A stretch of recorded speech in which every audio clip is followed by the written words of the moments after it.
Kaya ito sabi ko kay Marcos, stop complaining and expounding on it. Do it and repair.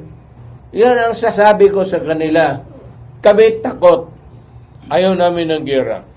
I challenge them na sila man na sa gobyerno ngayon, di i-repair nila at gumawa sila doon ng mga bahay-bahay kung saan. Well, if it's brave enough, kaya gusto ko sabi ko, nandyan mo kaya yung Amerika, I am urging, I'm challenging you to go to Alonan with the other ships and repair it. Kung sa kanya, hindi ba kagira pagkos nandyan yung Navy, di gawain mo. Gawain na nila ngayon gusto nilang gawin.